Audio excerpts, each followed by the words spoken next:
Coming up, we learn about a new survey on Indigenous thought, and a Hall of Famer talks about those inducted into the Native American Hall of Fame. We have those interviews plus headlines ahead on the ICT Newscast. This program is made possible by the Corporation for Public Broadcasting, a private corporation funded by the American people. The ICT Newscast is sponsored by the Indian Land Tenure Foundation, a nonprofit organization serving American Indian nations and people in the recovery and control of their rightful homelands. On the web at iltf.org.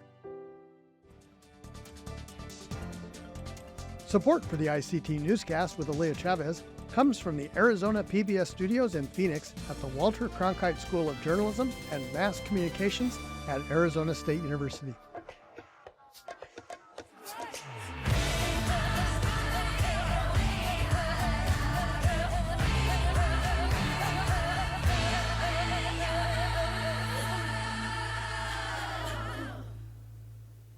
Chinangale, we're so glad you could join us. I'm Mackenzie Allen Charmley. Aaliyah is away.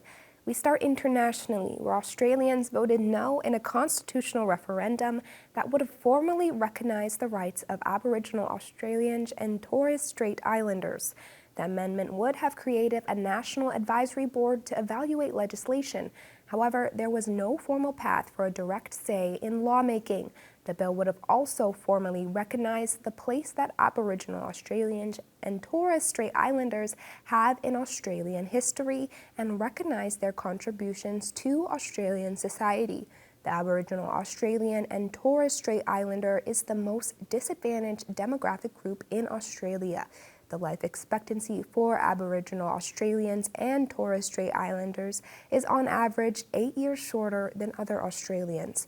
Proponents of the change said that the federal government hasn't been effective in their approach to solve the discrepancies in death, disease, and unemployment rates, and therefore could benefit from an actual Indigenous presence in treating those issues. Opponents said that the amendment could possibly worsen racial division and open the door for reparations or compensation. The Indigenous population had grown by nearly a quarter in 2021, according to the Australian Bureau of Statistics.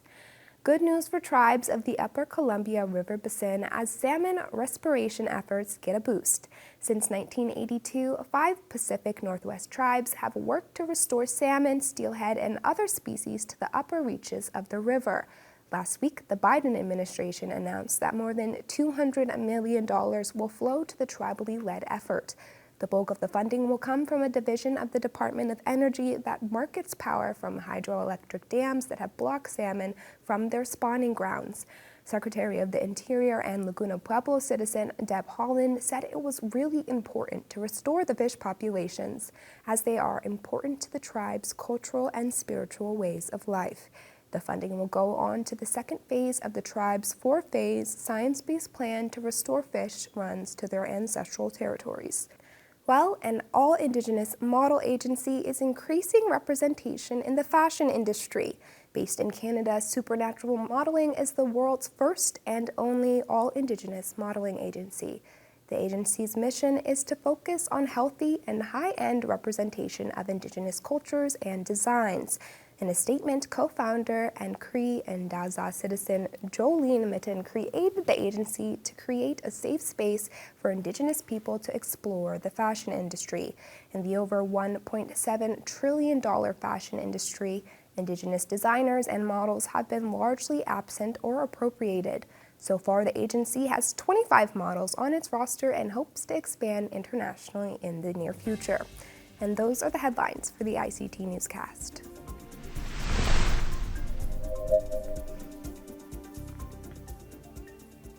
Last weekend, the National Native American Hall of Fame added 6 inductees to its ranks. The hall is based at the First American Museum in Oklahoma City, and it honors and tells stories about how its inductees have shaped the story of Indigenous America.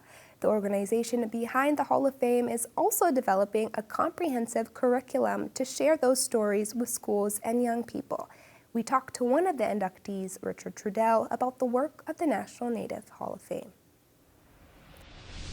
I had mentioned last night at the event that it's great that they are recognizing and celebrating extraordinary Native people. We are in just a whole range of disciplines, and I've said, and others have said it. We don't celebrate ourselves, Colin will, but there's some amazing stories, and it's always enjoyable to meet people who've done different things. And obviously, this time you're considered to be a candidate for being an inductee.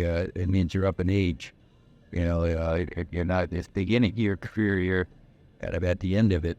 But I think the energy, I think learning about each other, again, celebrating, people that have done a variety of things, be it a movie, with law, with journalism, activism, what have you. It was really fun to be a part of. Honored to be one of the inductees this year, 2023. Let's go through the list. Talk about Will Sampson. Yeah, Will Sampson, I had the opportunity to meet him years ago at the American Indian Film Festival in San Francisco. I met him and everything, but I wasn't around him that much. But obviously, his career, his life was short, but his impact on, film in terms of being one of the people who went for today's actors, native actors and actresses. But he is an amazing person. I found out things I didn't know about him in terms of him being an artist and, kind of a rodeo person, and just how he ended up in film. And it was kind of amazing to learn more about him.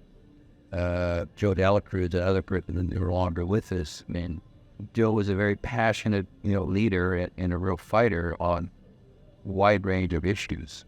And so, again, it was good to see his tribe, the Grinnell tribe, a number of them being here just to really appreciate them being recognized. Then the other honorees, the four of us, yourself, Mark, Wesley Soko, Laneda, and then myself, each one of our stories, I guess, and the fact we all know each other. So it says something about our age. But, it's they've done some amazing, people have done some amazing things. I mean, looking at Leslie Silko, who is a good friend, and had mentioned we started law school together. As she was in law school for a year and a half and dropped out. She was on the dean list when she dropped out, but the rest of us were struggling to stay in law school. But her career, she was meant to write, and I think when she dropped out of law school, that's what she did. She did it very well. I think Laneda, I had met her when they occupied Alcatraz, and that event, to me, was the beginning of this, all the activism that was going on in the 60s and the early 70s. Things were going to be changed. It's going to be changed, and the occupation of Alcatraz started it. In deference to AIM, AIM did some good things as well, but it was really the occupation of Alcatraz that set things in motion. And I think we were better off for it because it woke up the country about Indian affairs and the treatment of the tribes literally on a national basis. Yourself, I've followed your career as a journalist, and it's very enjoyable to watch Indian country today evolve, in the media, not only hard frame, but being able to see people on a weekly basis on TV. And so anyway, it was a lot of fun last night, and looking forward to next year and to see who else is considered to be an inductee. How important is it that we know these stories? I think it's very important. I think that the importance of oral history, we're probably not doing enough of it. I know some tribes are doing certain things for certain tribal leaders. I had the privilege of participating in the oral history project for Senator MLA. And after he had passed, and I think he interviewed roughly 100 people from different walks of life in his life, and be they military people, business people, politicians, and there were 3 Native people that were interviewed, and it was kind of a privilege to do that. We need to do those types of things as well, in terms of really kind of capturing their memories. I mean, one example, for instance, is the boarding school situation. I know that there's attention being given to it, but we'll see where it goes in terms of really preserving that memory, and it should never disappear. Because when you stop and think, basically the oppressors were the federal government, and the various religious denominations. Obviously, the Catholic Church is what we think of most. Yeah, and we're not really kind of driving the direct agenda to address, the impact of, or the impact that it had on kids or people who had the experience. So we've got a ways to go, but I'm glad they're giving it attention, and to some extent, the federal government will give it attention with, I guess, the bill that was introduced in the Senate to really kind of establish some kind of committee to address the impact of boarding school. But I think tribes, those who get involved, have to come up with a question, or the question to them, well, what do you want? In terms of how do you, address the problem, just not going around the country listening to these kind of horrific stories about the experience of the boarding school. But that's just one area, and obviously we've got a lot of other issues, be it water, which affects every tribe in terms of how their rights are quantified, and they develop the management capability. I mean, you should have domestic needs, agriculture needs, enterprise needs. I mean, you do nothing without water. So that's a big issue. And I think for those in the technology world, I mean, dealing with AI, I don't know much about it, but I'm curious about it and how it's going to impact tribes in a favorable way and in a negative way. Whether we like it or not, it's there, and we need to embrace it and try to figure it out. Last question. Think about the whole scope of the Hall of Fame, not just last night, but some of you mentioned, 33 people. So maybe start and repeat the question.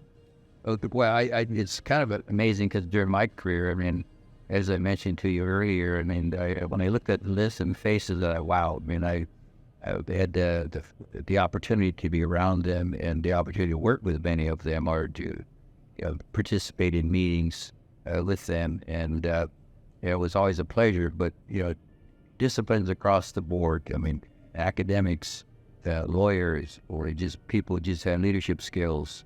Kind of the social area stuff, and so it was a lot of fun to have a broad view of people that have ended up in the Hall of Fame, and will certainly be there, some others in the future and everything.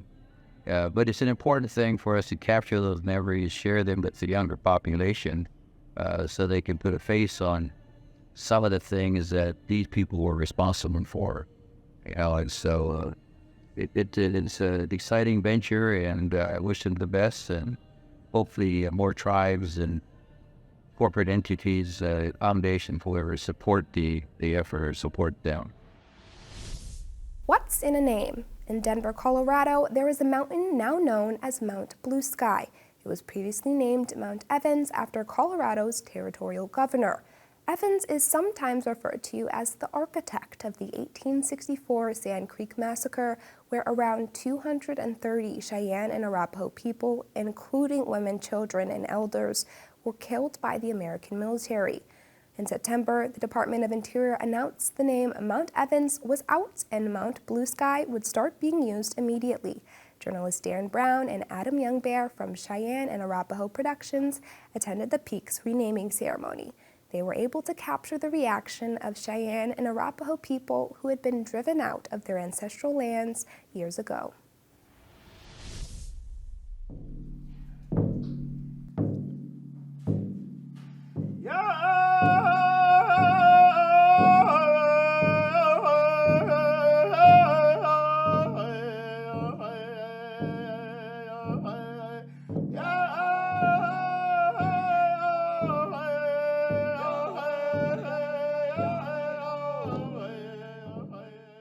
The Cheyenne Arapaho people are deeply rooted in Colorado. Our history is here. We have ceremonial sites here. Our culture was here. It's a really beautiful place, and like I said, you take away all the buildings and you see it for what it was, and unfortunately things happened, and I kind of felt, as most people do, we were run out. Most everybody in the room knows that Governor Evans was very instrumental in the 1864 Sand Creek Massacre. Well, not only was he instrumental in the massacre, but he was also instrumental in the proclamation that allowed for, I think as it was in that proclamation, that Indians could be killed at any time, any place, anywhere. We can't change those things, but you know what? We came back, 100 years or so and changed the name. And if there's something that we can do in our lifetimes, it's kind of make things right, settle things the way they should have been, and to hopefully that this allows people, our tribal members, to heal. This is beautiful land, as Governor Walsny said. Very beautiful land. But I'm going to tell you something. It's cold up there. It's cold and it's rough up there. You know, it's hard to breathe up there. But my grandson, he helped me, and I made Paul Sonderman's here somewhere. I once made you have to watch, because when you're Rapo, what you say becomes a vow. So you got to do what you say. And I was being funny, and I told him, I said, when this name gets changed, I'm going to sing a victory song on top of that mountain. So he held me to it, And so today I was up there and breathing it, and thank God for my grandson. He helped me sing that song. So I did get it done.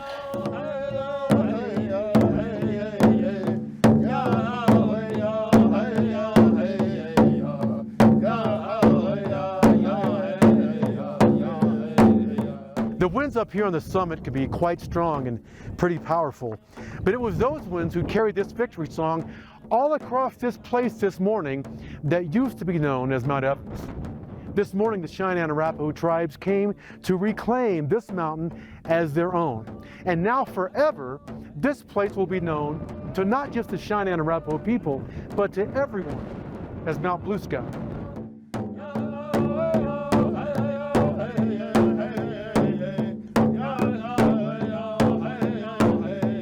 This morning was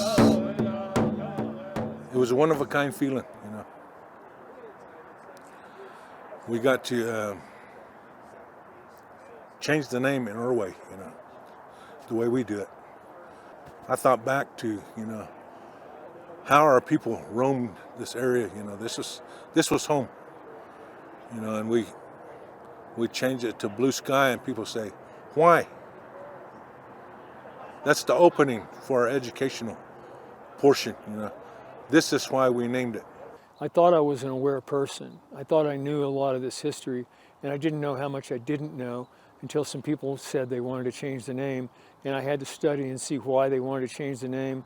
And the more I saw, the more outraged I became at the history, and what we were taught was history that was not. That the history had never actually been written, and that it's only through this name change that we're finally getting the history written in a way that's accessible to everyone, that we can all learn.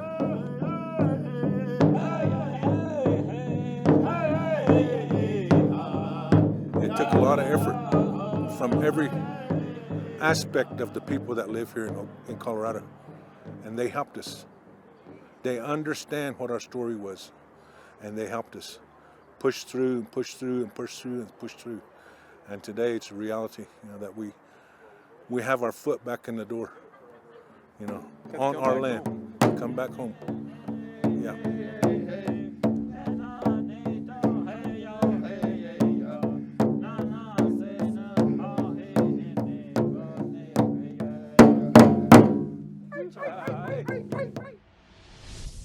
We send a special thank you to our friends at Cheyenne and Arapaho Productions for that reporting. 5 years ago, social justice organization Illuminative began a groundbreaking quest to document the state of Native peoples in the U.S. They continue that work today, and as we head into another presidential election, Illuminative has a new project that is exploring Indigenous viewpoints. Michael Johnson, thanks for joining us on the ICT Newscast. We're here to talk about the Indigenous Futures Survey. So tell us what that's about and what Illuminative is doing in that. Well, Shirley, Dosha, Mahabits Gats, good to be here. Happy day with you today. Happy to be here representing Illuminative as the interim managing director, and really excited to talk about the Indigenous Futures Survey 3.0. So the survey is actually the largest study in Indian country done by Native peoples for Native peoples. And the goal is really to identify priorities, issues, conversations, and what's happening around our communities, hearing from our communities about what's happening in our communities. The insights, we're really excited to be able to continue to share the insights with organizers, tribes, communities, and organizations that are working to help drive change for Native peoples in this country. This year, the Indigenous Futures Survey, as in years past, is really being brought to the community and led by the Native Organizers Alliance, our sister organization, and us here at Illuminative, with the amazing support of Kaufman and Associates, who's helping us with the survey design and also the data analysis once the survey closes. Partnerships on this are really important, and I did talk to Judith LeBlanc about this. So let's take a look at what she had to say. This is a political moment where partnerships and alliances and returning to that traditional way of working is incredibly important for our people, for all of our nations. Alliances were always the way that we were able to not only survive, but actually build power in different periods of time. The Native Organizers Alliance and Illuminative were sister organizations, and we've worked together for over 8 years now. And this partnership grew out of our concern about how grassroots Native political power is growing or not. What are the experiences on the ground that can help to change and affect change in the policy arena? Judith has been a partner with Illuminative for quite a while now. And why is that important to have a partner like Native Organizers Alliance? Yeah, I think, as we look at all of the myriad of challenges and problems our communities are facing and looking at how we can support the future of indigeneity, really understanding how different organizations play different roles in that support for our community. Native Organizers Alliance and Judith and her team have been amazing at being in community, helping bring issues to the forefront out of community, into the politics in Washington, into national conversations.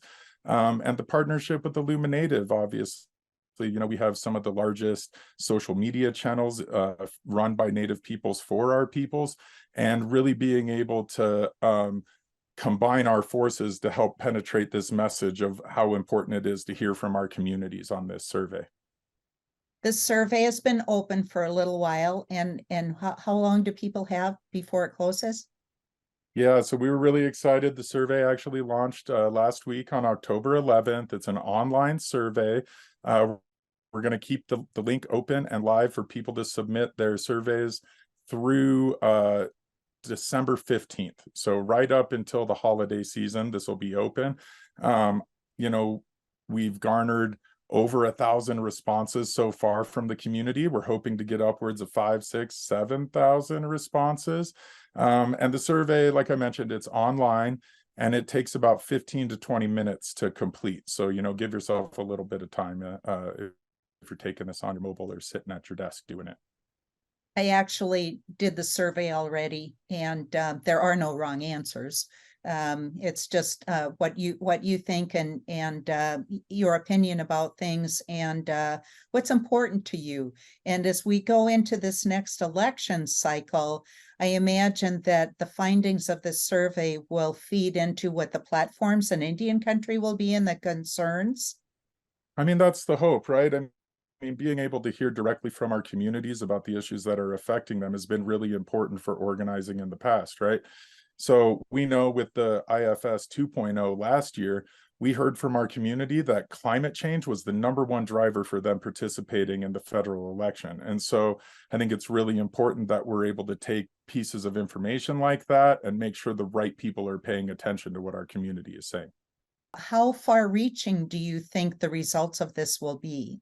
Over the past 2 survey deployments, we've garnered around 5,000 responses from every state in the United States. And so what's really fun about this survey is we'll ask some qualifying questions about people's tribal nations and then their ancestral and the nations that they identify with, but we also want to hear from other Indigenous people here in the Americas about the politics that they're facing in their communities. So really, trying to be a little more inclusive this year about how we're garnering responses from natives in the country, but also recognizing and being able to talk about how different nations or states are being affected by policies and situations.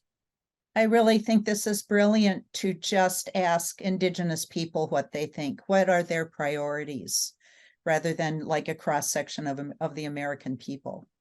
I think for so long, whether it was philanthropy or business, people have often tried to prescribe solutions for our community. And this is our way of saying, no, we know what's right for our communities. We know what's right for our children. And we're ready to advocate for these issues that are important for us.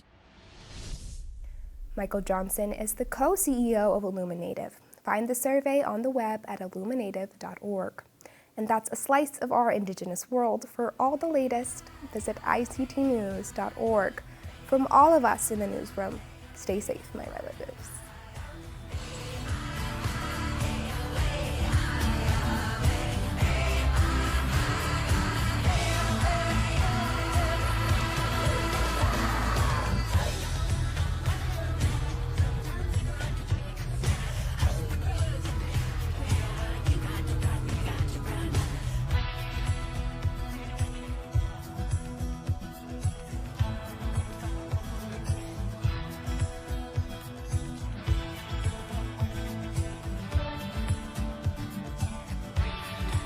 This program is made possible by the Corporation for Public Broadcasting, a private corporation funded by the American people.